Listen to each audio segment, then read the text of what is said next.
Bonjour à tous et bienvenue sur la Magic TT, je suis Cosent et je suis en présence de Thomas et de Tim. Salut à tous. Voilà, sur cette deuxième vidéo qui va être spéciale sur les combattants d'Ixalan. combattants d'Ixalan, et on vous a fait une première vidéo qui était sur le standard. Voilà. Qui a fait une revue très complète de ce qu'on pouvait trouver en standard. Et on va faire une deuxième vidéo un petit peu plus courte pour vous présenter ce que cette extension va apporter dans les formats modernes et Legacy. Voilà. Nous avouons que pour le Legacy, il n'y aura pas énormément de choses. Mais dans chaque extension, il y a très peu de cartes pour ces formats-là. Et par contre, c'est toujours une ou deux excellentes cartes. Ça va être vraiment... On repense à Moby Dick et à Death Ray Shaman. Par exemple. Dans la même édition. Les joueurs de les Legacy... mêmes couleurs. Les mêmes couleurs. Les joueurs de Legacy ont dû être contents. Du coup, on s'est dit, on va directement commencer sur la carte qui a fait le plus polémique, qui a fait le parler, Qui a fait couler beaucoup d'encre, ouais. Soleil 200. Blood Sun. Donc un genre de Blood Moon mais un petit peu modifié. Donc, même au niveau du nom, parce qu'on a eu Blood Moon, Blood Sun, est-ce que la prochaine sera Blood Star ou Blood Galaxy? Le même couvert de mana aussi, dans les mêmes couleurs. Voilà, donc on a deux génériques, un rouge. Ouais, la carte c'est un enchantement quand tu arrives sur le champ de bataille, vous piochez une carte. Donc ça déjà c'est plutôt sympathique. Et c'est probablement l'effet que je préfère sur cette carte là.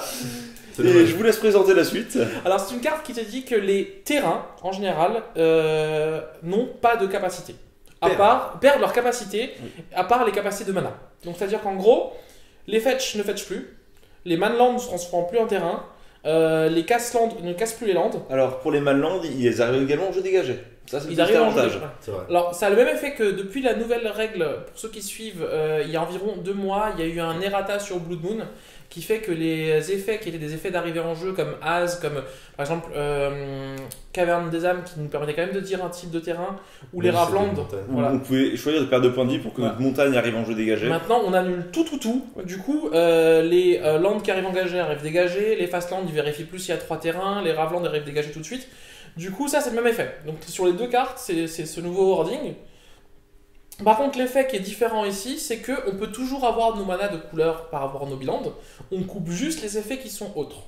Alors non seulement les bilans, mais aussi pourquoi cette carte a fait couler beaucoup d'encre, c'est des cartes comme le Vallon de Lotus, qui permet de faire 3 manas incolores si je ne me trompe pas, mais quand elle arrive, il faut que vous sacrifiez 2 autres terrains dégagés. Alors le Vallon de Lotus, il fait 3 manas colorés. Le Vallon du Lotus, vu qu'il y a mot Lotus dedans, ça nous fait tout de suite penser à Black Lotus, le Lotus noir, qui est un terrain qui est, du coup là on va parler un petit peu de leg juste avant d'arriver au moderne, qui est un terrain qui dit que quand il arrive sur le champ de bataille on doit sacrifier 2 terrains, et ensuite quand on l'engage il fait l'effet de Black Lotus, c'est-à-dire quand on l'engage il fait 3 manas d'une couleur choisie. Okay.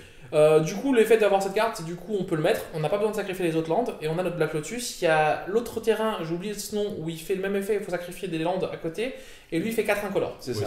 Donc il y en a un qui fait 4 incolores, l'autre qui fait 3 colorés. Cette dernière semaine les cartes ont spiké au niveau du prix, elles sont passées de quelques euros à plus d'une quinzaine. À plus d'une quinzaine, voilà, donc il y a des gens qui se sont... Ça spécule beaucoup là-dessus. Ouais. Après il y a aussi également les Boonslands de Ravnica. Qui y seront plus pour une optique moderne cette fois, voilà, mais qui ont un petit peu le même effet, à savoir que quand on aura Blood Sun sur le board, on pourra jouer ces lands qui produisent 2 manas dégagés directement et ajouter 2 manas colorés. C'est ça. En gros, on va transformer ces lands en dual land en fait, enfin dans le sens où ça va devenir des lands qui font 2 manas directement dégagés sans savoir, on n'a plus besoin d'avoir d'amulette et ils se bounce pas. Donc à voir s'il y a un jeu qui va se faire ramp avec. Mais du coup, on voit que Blood Sun a directement 2 applications. D'un côté, ça va permettre de bloquer les lands utilitaires de l'adversaire, et de l'autre côté, ça va nous permettre à nous, dans une certaine optique de jeu, d'essayer de ramper ou d'essayer d'en faire quelque chose. Voilà.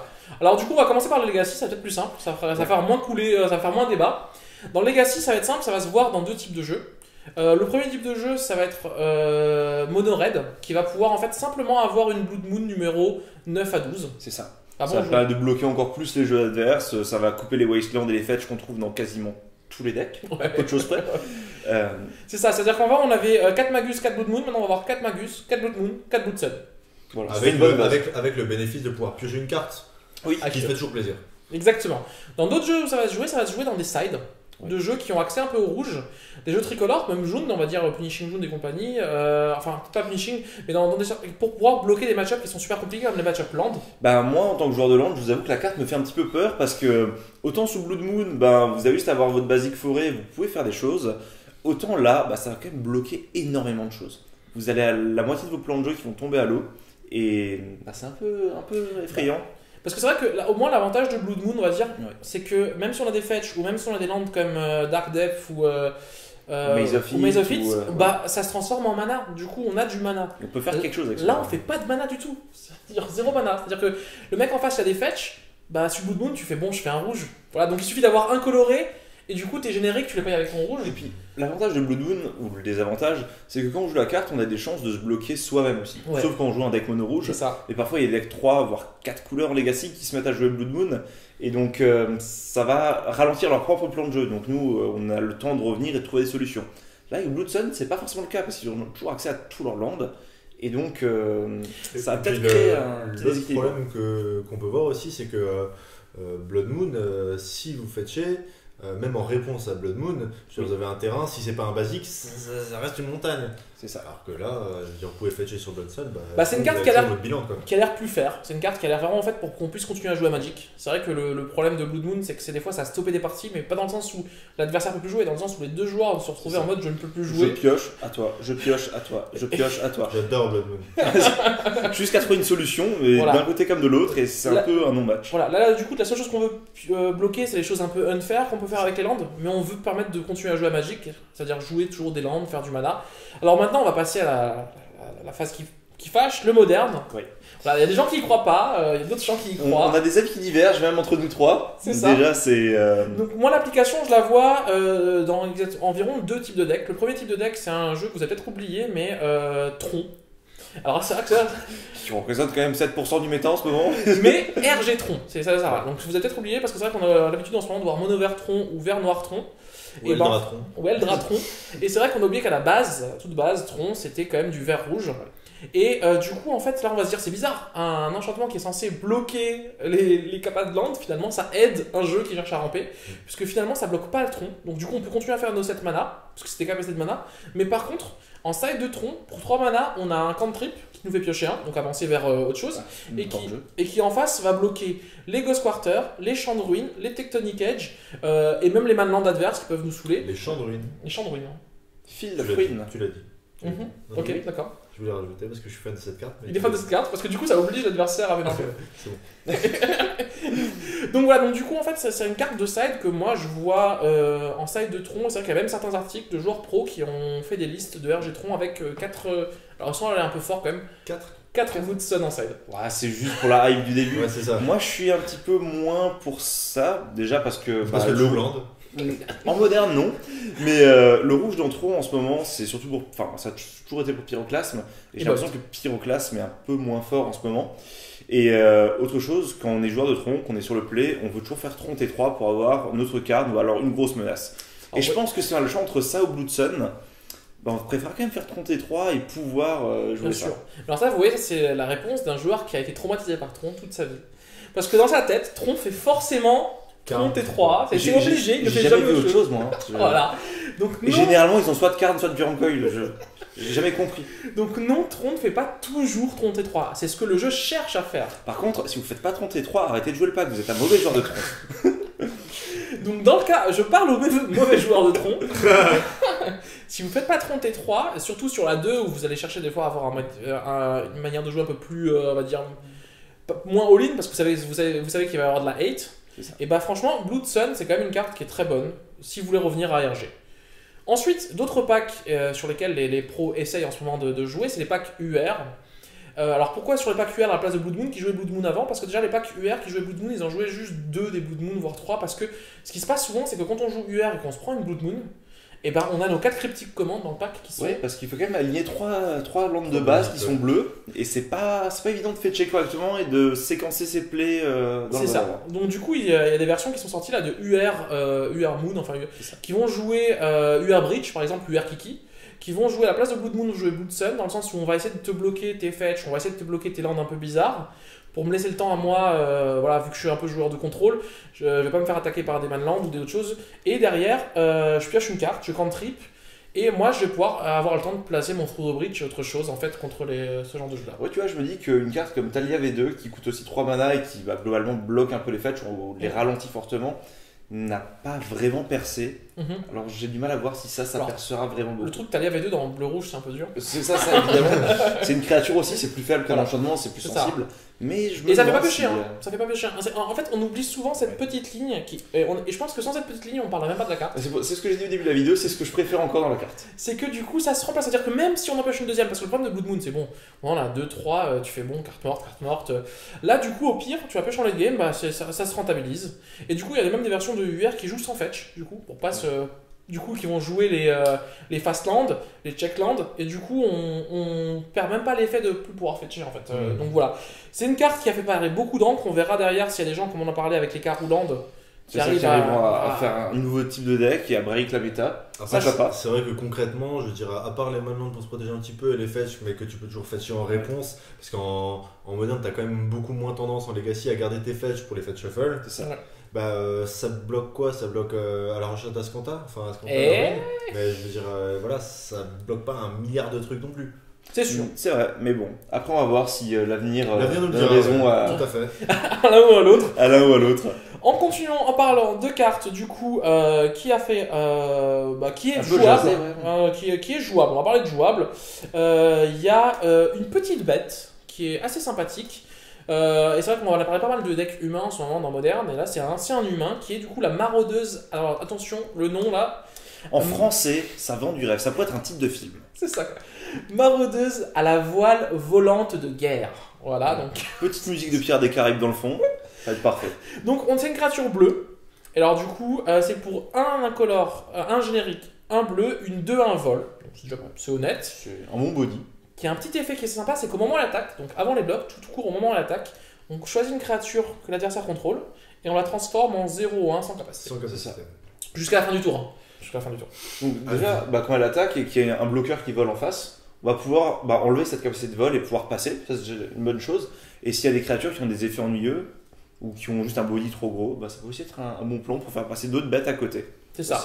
En ce moment, par exemple, les jeux bleus jouent 4 images fantasmatiques, qui sont des cartes bleues aussi. Là, on peut se dire que ça peut être une carte qui pourrait remplacer image fantasmatique Dans Humain. Dans le sens où, pareil, si on joue la 3-3 vol célérité, là, Le Mantis Rider. Du coup, plus celle-là, ça nous permet de faire passer et l'anti celle-ci, et du coup, ça permet vraiment de dégager le ciel. Et de devenir très très agressif aussi. Hein. Parce qu'en plus, ça se curve bien. Tour 2, on peut faire celle-là. Tour 3, le Mantis. Et donc, du coup, ça commence à. T'as une créature avec le vol, je la remets au sol et je te mets 5. Et dans Ferry. Et dans Ferry, pourquoi pas. Pourquoi pas. Après, dans Ferry, on aime bien avoir des créatures avec le flash. Et on aime bien avoir des fées aussi. Donc, à voir. Après, ça joue Snapcaster, c'est pas vraiment une fée. C'est vrai. Mais voilà. On continue avec une carte très très flavor que j'aime beaucoup. J'aime beaucoup le flavor de la carte en tout cas. Qui s'appelle le voyage vers l'éternité. Du coup, qui a un enchantement qui est dans tes couleurs. Voilà. Vert noir, ouais. Vert noir. Et qui se marie très bien avec la troisième couleur que j'affectionne, à savoir le blanc. Et c'est un petit enchantement qui va dire que quand la créature qui est enchantée meurt, on va la renvoyer sur le champ de bataille. Et on le flippe.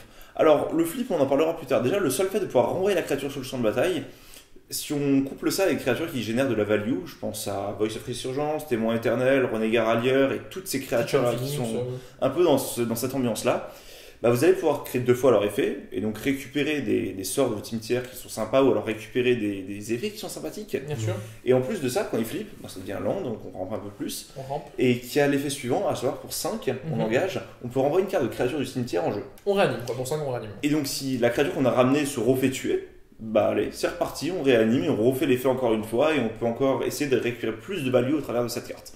Ouais. Le seul problème que je vois un petit peu, et pareil j'ai été traumatisé à force de prendre des anti-bêtes, c'est que je veux dire tour 3, si tu joues quelque chose sur ta bête et que l'adversaire il a soit un push, soit un pass, soit quoi que ce soit. C'est totalement vrai. Et c'est là que je parlais de Voice of Resurgence avant. Du coup, ça va t'as au moins un token. Avoir un token, plus le token de la Voice, ça laisse au moins 2-3 petites options derrière. Ce qui est intéressant, c'est que si te fait à ce moment-là, avec Voice, s'il te fait un sort dans ton tour et trigger de Voice, tu fais déjà un token. Oui, bien sûr. Il te tue Voice, t'as un deuxième token, t'as du token, t'as un peu de la value. Si jamais il n'a pas d'anti-bet ou il se full tap, parce que c'est vrai qu'on est dans un format à ce moment moderne où c'est un peu je fais mon truc dans mon coin et j'espère que ça passe. C'est d'aller plus vite que l'autre, on regarde ce qui se passe. Quoi ? T'es en train de me dire que le moderne c'est pas trop agréable ? Non, je dis que c'est agréable, mais j'ai juste qu'il y a une période. Et du coup, c'est vrai que dans un on va dire, Abzan value, On peut jouer vraiment sur ce côté entre les Kitchen Finks, les machins. Même si on veut vraiment ramper, on peut jouer, comment ça s'appelle, le Sakura Tribalder. On joue tour 2 Sakura Tribalder, tour 3 on le pose dessus, on le sac le Sakura Tribalder, on cherche un land, il revient, on a rampé 2. Et on a flip le land, ça fait un troisième. Ça veut dire qu'on vient de ramper 3 quand même, techniquement. Est-ce qu'on va avoir un Scape Shift Abzan? Il faut juste mettre de la cul dedans, donc ça fait un peu 4 couleurs, mais on y est presque. Moi j'ai juste une autre question pour vous qui connaissez très bien les decklists. À la place de quoi? Alors je pense que c'est un nouvel archétype. Dans une toute nouvelle liste. Ouais, moi je pense que c'est une les Abzan Value existent, mais ils sont pas très performants. C'est plutôt des decks soit Abzan classiques, soit Collected Company. Donc soit de combo, soit de vraiment mid-range. Mais entre les deux, ça a du mal à perfer un petit peu. Et peut-être que c'est un peu l'outil qui manquait au pack pour arriver à faire quelque chose. C'est ça. Je suis pas sûr que ça va le monter tier 1, mais ça va peut-être lui permettre d'exister un peu plus et de dans un deck réanimateur Golgari. Et dans un truc avec réanimateur, c'est pareil, il y a des gens qui essayent avec Jund, avec le Insolent Neonate, qui permet justement de discard Griselbrand. C'est ça. De faire des fois deux fois l'effet d'un Insolent Neonate, de ramper, et ensuite faire pour 5, je réanime Griselbrand ou je réanime un Groton. C'est un petit peu plus long que Glorious Revenge, mais c'est peut-être un peu plus stable aussi si on arrive à aligner les manas qui vont bien. Après, le problème c'est que Rest in Peace, tu fais un soleil quoi. Alors, comme souvent en fait. Alors il y a beaucoup de jeux qui font un soleil sur Rest in Peace. Ah non, mais bien sûr. Mais je veux dire, là, est-ce que ça vaut vraiment la peine d'investir les 3 manas sur un archétype réanimateur qui risque de prendre des soleils contre l'aile noire Après, ça prend pas des soleils, pour en parler, on va devoir tourner autour, on va devoir tuer l'enchantement avant de pouvoir mettre. Et puis la question c'est la même que est-ce que ça vaut vraiment la peine de jouer Meul quand il y a les lines blanches dans le format? Ah là là. Tu es si naïf. La petite agression, c'était gratuit ça. Alors, il faut savoir pour ceux qui ne nous connaissent pas assez, c'est que moi j'aime pas le moderne, sauf un deck qui s'appelle Meul. Mais le deck, alors il est là pour lui. Et alors j'ai toutes les versions, tout ça, et du coup voilà. Mono Red Meul, il l'a joué. Le running gag dans la team. C'est ça, c'est pour ça, c'est rien de méchant. Bref, sur ce, on va continuer avec une carte qui, elle, par exemple, ne se verra jouer de manière assez certaine, au moins testée, qui est du coup la lieuse brume ondine, donc Mistbinder, qui est une... Pour un vert, un bleu, une 2-2, Merfolk, donc Ondin, qui donne +1/+1 à tous les autres Ondins. Donc c'est un Lord en plus pour Merfolk. C'est ça. Un Lord en plus pour Merfolk. Alors, c'est pas un Lord classique, parce qu'il lui manque un petit morceau de texte par rapport aux autres, à savoir que celui-là ne donne pas la traversée des îles, ni la traversée des forêts d'ailleurs, parce que dans l'option vert, il y a peut-être une ambiguïté à... Alors, il aurait peut-être pu avoir la traversée des forêts, mais Wizard a bien précisé que les capacités de traverser, c'est une chose qu'il ne voulait plus faire du tout. Voilà, donc simplement, ça c'est la raison pour laquelle... Alors... Voilà, c'est un peu ça sur cette carte. Ce qui va se passer en fait, c'est que la première chose pour laquelle on pense, c'est une carte qui était Redjurus Suir, Mero Redjuri, qui était le Lord à 3. Et qui nous posait problème parce que c'était une des seules cartes qui nous obligeait à faire passer notre fiole à 3. Et donc voilà, on se dit c'est le remplaçant tout trouvé. Ou alors des fois quand on devait rajouter une image, 2-3 images en pack pour essayer de faire des lords, on se dit ça les remplace, c'est génial. Le souci, il est que c'est juste une carte qui fait +1/+1 et qui coûte 2. C'est-à-dire que le problème qui se passe derrière, c'est-à-dire que le pack va devenir beaucoup plus fragile à explosif à 2, puisque du coup on se retrouve avec une courbe à 2 mana. Il était déjà beaucoup. Voilà, mais là du coup il se retrouve quasiment ensuite. Voilà, après un explosif. Le pack se retrouve encore plus en danger au niveau des sweepers. Parce que du coup on se retrouve finalement à plus pouvoir avoir de moyens de faire d'autres choses derrière. Après, il faut voir que tellement que ça. Et troisième chose, sont un genre de contre-naturel, à Anger of the God ou alors Voilà. Troisième chose, le souci c'est que du coup on commence à avoir un splash vert qui commence à être assez important au final avec Kumena et Manchon. Et du coup le problème c'est que Blood Moon, qui était une carte dans laquelle on se fichait totalement, parce qu'on jouait 23 îles. Voilà, là ça commence un peu à devenir compliqué parce que entre les cavernes des âmes, les landes qui s'animent, Mutcavo, les fetch, les raves, les trucs, on commence voilà. Donc alors, c'est un vrai jeu bicolore en fait. C'est ça. Alors c'est fort, ça permet. Alors l'avantage par contre, là j'ai parlé un petit peu des côtés. L'avantage c'est que ça permet dans les parties en fait où tu arrives à bien sortir, les kills T4 sont beaucoup plus réguliers. Ouais, c'est constant. Et puis bon, ça met une sale pression. Hein. C'est ça. Un Lord dans Merfolk, vous voulez pas le voir parce qu'à chaque fois vous avez toute la team qui grandit et il suffit qu'ils viennent en éphémère avec la fiole d'éther, ça devient très compliqué à gérer et donc là vous devez tourner avec. En fait, chaque carte, vous devez supposer que c'est un Lord. C'est ça, c'est autre chose près. Le souci. Oui, non, je voulais dire que justement, comme ce deck Merfolk va s'orienter quand même beaucoup plus créature et beaucoup moins tempo qu'avant, ça a sa place, quoi. Clairement. C'est ça. La version vert-bleu est en train de s'orienter de plus en plus vers une version Zo, vers une version full aggro, qui a un peu le défaut que du coup on interagit de moins en moins avec l'adversaire. Mais bon, c'est un peu ce que cherche le moderne en ce moment, donc à la limite, pourquoi pas. Mais du coup, voilà. Alors, et c'est vrai que par exemple, on se dit sur Réduire, l'avantage c'est que si ça passe un tour, on faisait un peu de la magie avec. J'active fiole, je pose une bête, je repose une bête, je redétape fiole, je rengage fiole, et ça nous permettait de faire des choses, ou même des fois quand on n'avait pas la mer envahissante, ça nous permettait d'engager les créatures adverses et de continuer à attaquer. Là, le problème qu'on a, c'est que c'est une vanilla, c'est-à-dire qu'elle ne donne pas la traversée des îles, et elle ne donne pas d'effet en plus, il n'y a pas d'effet bonus. C'est une 2-2. C'est juste une 2-2, point vanilla. Donc c'est pas mal, mais c'est vrai que du coup, je pense qu'il va se passer, si je me permets, c'est qu'on va avoir deux types d'archétypes Merfolk qui vont continuer à exister en moderne. L'archétype très aggro, très tempo qui va être l'archétype bleu vert, et l'archétype mono bleu qui va avoir ce côté un peu plus gestion, tempo, faire des petits tricks, voilà. Et je pense que ça va être comme vous préférez jouer à Magic, mais je pense que ça va amener vraiment deux archétypes différents. Voilà. Mais c'est une bonne chose qu'il puisse avoir plus de possibilités finalement pour un seul deck, et on verra bien lequel des deux archétypes sera le plus puissant au final. Exact, mais je pense qu'à mon avis ça va dépendre du metagame, du coup les deux ont leur force en fonction du méta. Exactement. Donc, en parlant vers un autre rondin. En parlant d'ondin, on va enchaîner vers un autre rondin et ça va me permettre d'enchaîner sur la deuxième partie de l'émission qui va être la partie des fausses bonnes idées. Voilà, du coup, les FBI, c'est les idées qu'on croyait que ouais, mais non. Beaucoup trop de gens se sont hypés dessus et peut-être qu'on se trompe, mais en tout cas, on estime que ça va pas aller si loin que ça. Voilà, on va continuer par une carte dont on vous a parlé en standard qu'on a beaucoup aimé, c'est la Ranger Jet de Feu, qui est du coup un générique 2 verts, une 2-1 double explore. Alors du coup on s'est dit voilà, explore, on s'est rendu compte que c'est fort, double explore, c'est génial. Le problème c'est que déjà, à la base on est quand même censé être un bleu splash vert, et pas un vert splash bleu. Que 3 manas sans être un lord, c'est quand même compliqué. Que du coup, en plus, comme dit, la mana base c'est assez horrible, et en fait finalement si on fait même une 4-3, bah super, et après... Bah oui, mais c'est ça, c'est-à-dire 4-3, mais comme on a dit un petit peu quand on a parlé dans la vidéo en standard, c'est une 4-3 qui, du coup, soit t'as regardé 2 fois la même carte et ça, je suis allé au-dessus parce qu'elle est bonne. Tu les as mises les deux au cimetière, et genre après, si tu pioches des landes, bah, ça va quand même arriver assez peu souvent. Donc la value de piocher sur un deck à quoi qui va jouer 20-21 Même si on joue un peu moins de bolt en ce moment, 4-3, t'as toujours cette petite peur de se dire bon bah, ok, j'ai investi 3 mana pour jouer une bête qui est solide, mais elle se prend bolt et j'ai rien fait avec. Mais pareil, ça donne rien à ses potes, c'est tout seul en fait. Je veux dire, c'est pas Tarmo non plus quoi. C'est ça. Donc là, ça rentrerait, quand on parlait des deux archétypes qui vont se décider dans Merfolk, ni dans l'un ni dans l'autre. En fait, ça appellerait un troisième archétype qui serait un archétype qui serait du coup vert splash bleu et non un bleu splash vert. Mais là, c'est avec le classique vert avec des créatures un peu plus grosses, un peu plus bourrines. Et ouais, c'est un peu ça le plan. C'est exactement ça. Et pour finir, pour Merfolk, avec la dernière fausse bonne idée qui me rend aussi triste de vous l'avouer que je vous le dis, c'est malheureusement Kumena. Qui, sur le papier, franchement, vend du rêve. Sur le papier, vend du rêve, mais comme on vous l'a expliqué il y a 2 secondes, la version UG va devenir une version qui est 10 fois plus tempo que la version mono bleu. Beaucoup plus agressif, beaucoup plus rentre dedans. Et là, on se trouve. Les créatures, elles sont pas comme ça, elles sont comme ça. Voilà. C'est ça. Du coup. Si à la limite c'était dégager 5 créatures, faites quelque chose, là ce serait très très fort. Mais. Là, le problème qui se passe, c'est qu'on a une 2-4 pour 3, donc elle se prend pas Bolt. Elle se prend pas Fatal Push à moins d'avoir la révolte.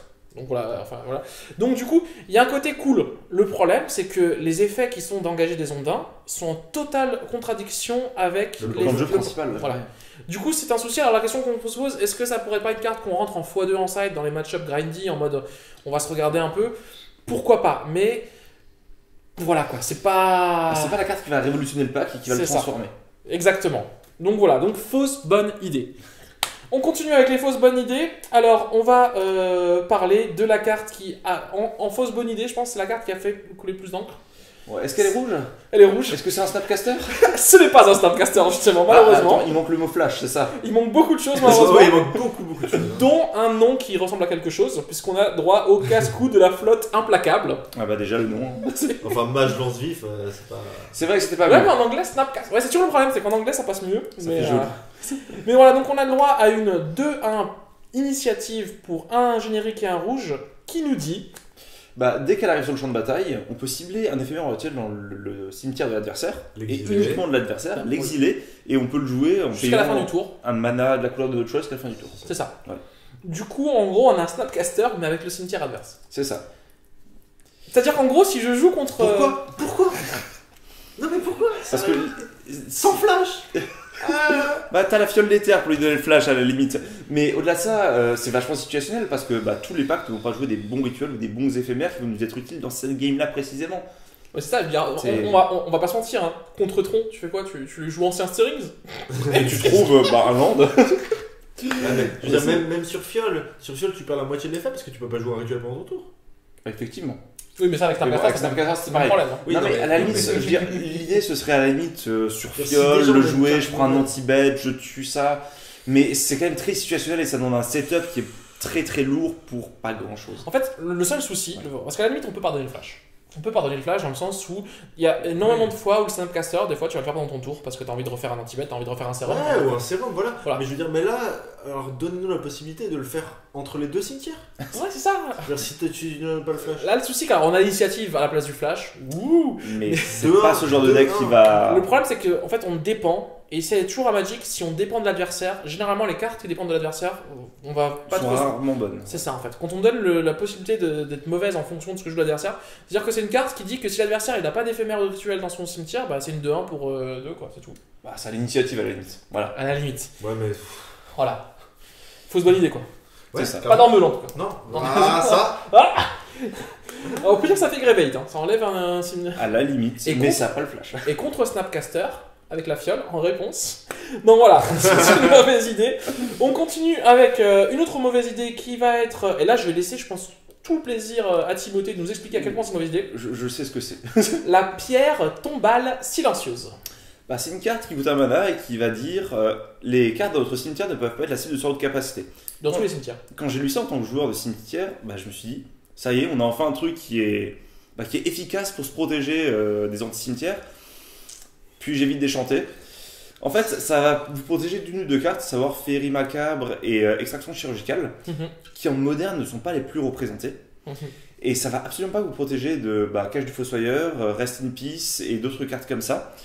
Et du coup, ça apporte qu'une moitié de solution. À savoir, ça peut être sympa, oui, comme des cartes contre Limon par exemple, qui vont cibler un truc pour exiler. Mais quand on est vraiment sur un deck cimetière à la dredge et qu'on a plein de trucs au cimetière, à la limite, on accepte d'en perdre une ou deux volontiers, mais on veut pas perdre tout son cimetière. Et c'est ça la grosse différence. Alors là, toi, tu vois le côté défensif, c'est-à-dire que tu la jouerais toi pour protéger tes propres cartes du cimetière en jouant cimetière. Après, je veux dire, même en la jouant d'un côté, genre je joue contre un deck qui joue cimetière, je la joue pour que l'autre ne puisse pas cibler son cimetière, c'est mauvais. En fait, ça bloque il y a tellement mieux. Ça bloque pas dredge. Oui, mais c'est ça. Ça bloque pas Living End. Ça bloque juste Snapcaster. Et à ce moment-là, pourquoi pas jouer une relique de Progenitus par exemple? Non, mais c'est ça. Je veux dire, il y a tellement mieux en moderne et en legacy que. Mais pour 4 mana, tu peux exiler tous les cimetières. Et t'exiles tous les cimetières. Mais ils ont pensé à tout. Hein. Relique de Progenitus. Non, mais, oui, mais en fait, non, le problème de cette carte, le vrai problème de cette carte, c'est les 4 mana pour pouvoir exiler tous les cimetières. Si à la limite, oui, ça avait un effet de carte de side qui permettait de bloquer les cimetières et d'éviter que l'adversaire fasse des trucs avec.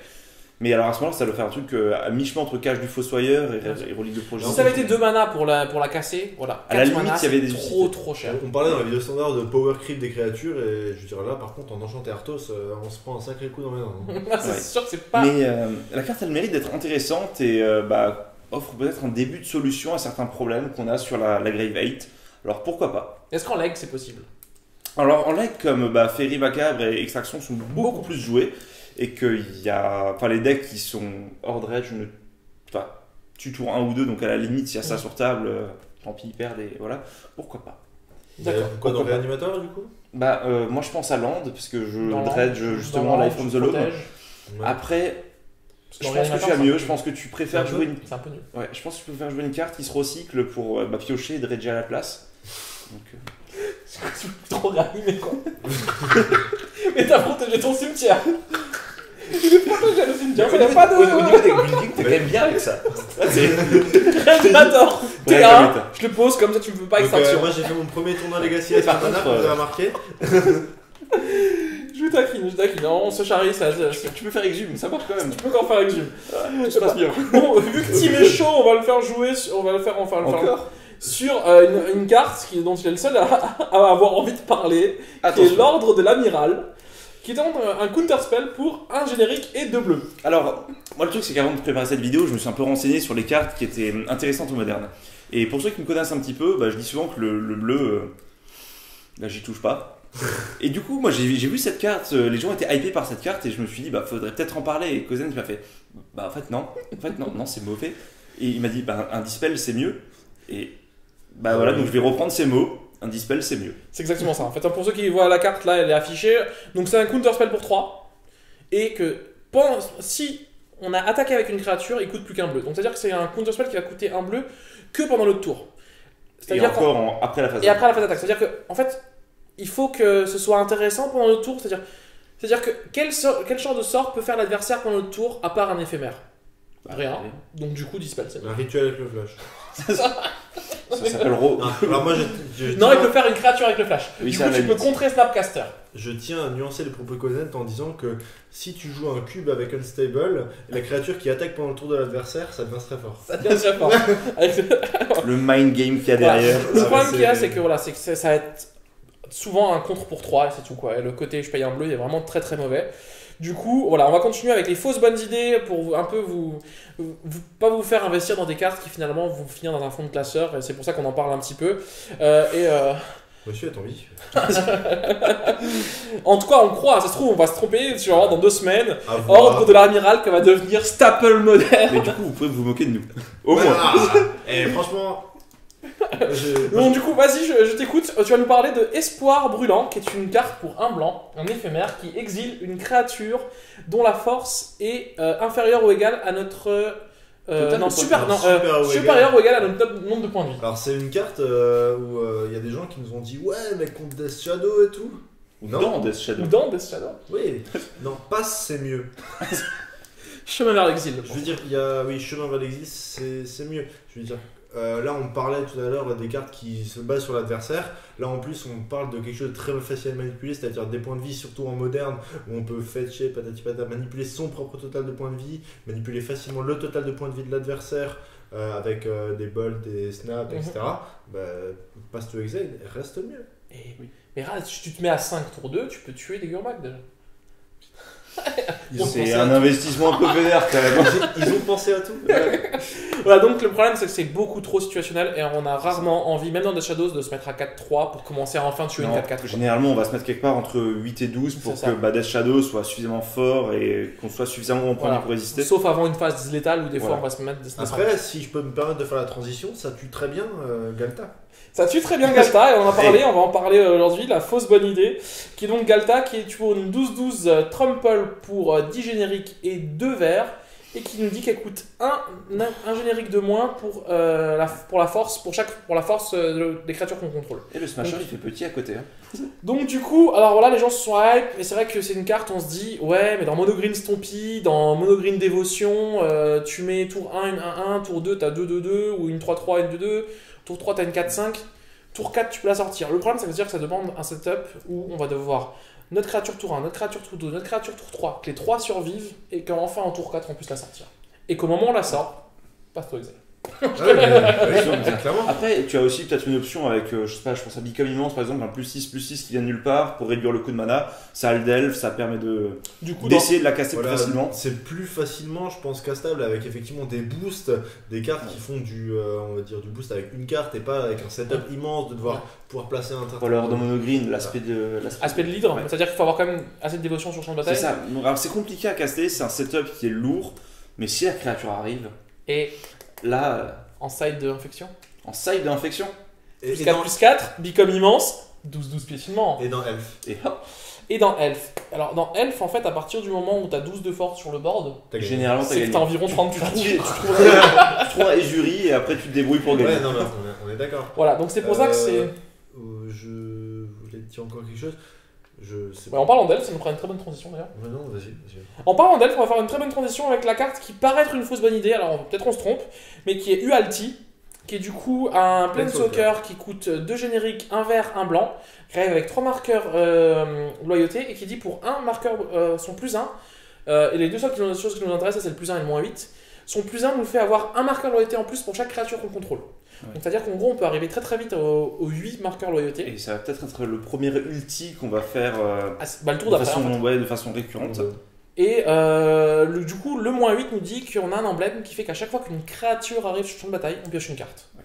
Alors, on va pas se mentir, on pense à un seul pack pour l'instant, qui est le pack Elf, où on peut mettre ça, on peut mettre Ualti tour 3, et on peut espérer même tour 4 la flip. Enfin, tour 4 faire l'emblème, et du coup, à partir du moment où on a l'emblem, on pioche comme n'importe. Mais t'as remarqué qu'on a eu un quasi berceau de Gaïa il y a pas longtemps, là, on a un quasi Glimpse of Nature. On commence à tomber vers un petit deck combo. Ils veulent remonter un peu. C'est un petit peu cette extension-là, je veux dire, même avec les landes qui se flippent, c'est un peu les trucs, c'est au rabais. Ouais. C'est quelque chose au rabais. Parce qu'on a eu Tolarian Academy au rabais. Ah, on a eu plein des. Cradle au On a rabais. eu Maze of It au rabais. Voilà. Du coup, on a Horreur au rabais. À part, ça existait vraiment, ça. À part à la recherche d'Ascanta, qui est un impulse que vous pouvez réutiliser, qui a trouvé quand même domicile dans pas mal de decks. Dans pas le format aussi. En cherchant Ascanta, c'est la seule carte qui est juste pas au rabais en fait. Elle est juste up quoi. Ouais. Mais parce que c'est un effet répétable. Mais à part cette carte-là, est-ce qu'il y a d'autres cartes qu'on trouve Non. Non, franchement. Le berceau de Gaïa vendait du rêve sur le papier, il était même fixé avec le petit mana vert que tu pouvais produire, mais il est dur à flipper. Voilà, il coûte un mana de trop en fait, simplement, clairement. C'est simplement ça. Peut-être alors, dans un deck token commander, peut-être. Il y a la 1-1 qui a été essayé dans blanc-noir token. Ouais. L'enchantement pour 1. Qui est pas parce qu'il arrive, il fait déjà un token. C'est ça. Ouais. Il suffit d'avoir attaqué avec 3 créatures, il se flippe derrière, et il fait des tokens tous les tours. C'est envisageable. Ça, c'est jouable, mais voilà.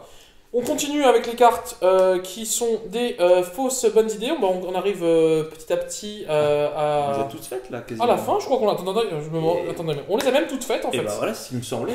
Excusez-moi. Je pensais qu'il y en avait beaucoup plus. Non, mais on en a déjà supprimé quelques-unes avant la vidéo parce que sinon on était reparti pour 1 heure. C'est ça. On voulait pas faire une vidéo de 1 heure. Comment ça? Moi j'ai cru. Donc c'est vrai que.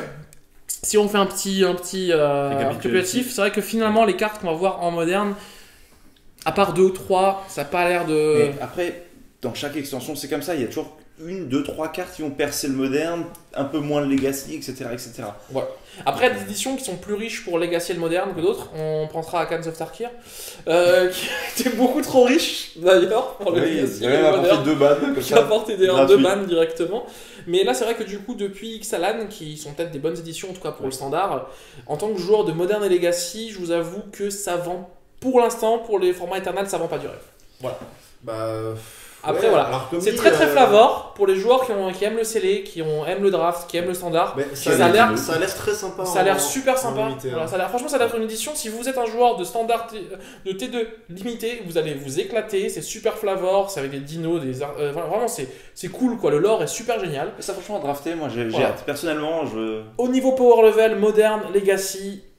Pour l'instant, franchement, à part les cartes dont on a parlé là, qui hype du genre comme Soleil 200 là et c'est des cartes qui vont être testées, qu'on va voir prochainement et on va voir si l'avenir nous donnera raison ou tort là-dessus. C'est tout quoi, mais à part ça, voilà. En tout cas, c'est vrai que pour le duel commander, il y a peut-être moi qui aime beaucoup les decks tier 12 en duel commander, mais très flavor. Alors en moderne aussi, après. Il y a moyen de tester des trucs, il y a moyen de s'amuser, mais comme dit, pour les formats modernes, Legacy, ça va être purement compétitif. C'est quelques cartes, et puis de toute façon, je veux dire, on ne détient pas la vérité, mais on essaie vraiment beaucoup de se renseigner sur les sites, les professionnels qui ont déjà vu ces cartes, qui ont déjà fait des analyses avant nous.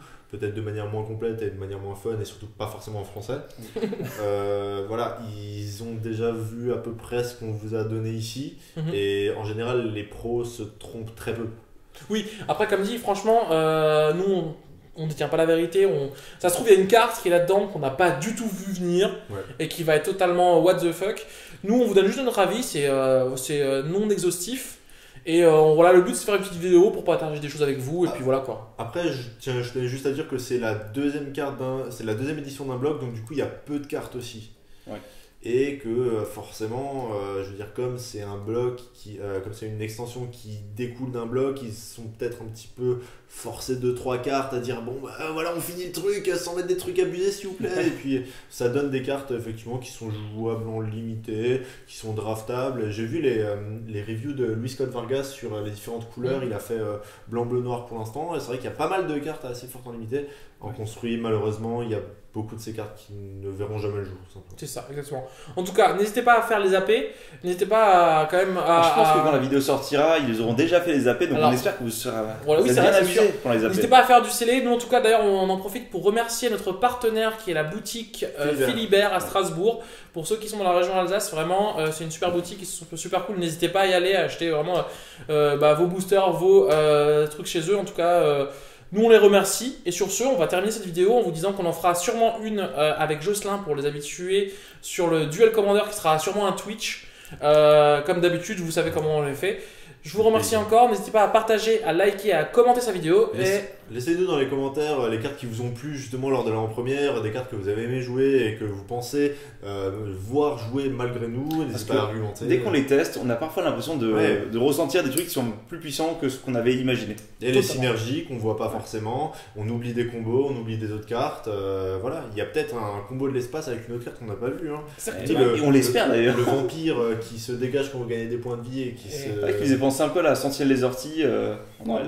C'est ça. Ouais. Exactement. Sur ce, merci à tous et à très vite. Ciao. Ciao, ciao.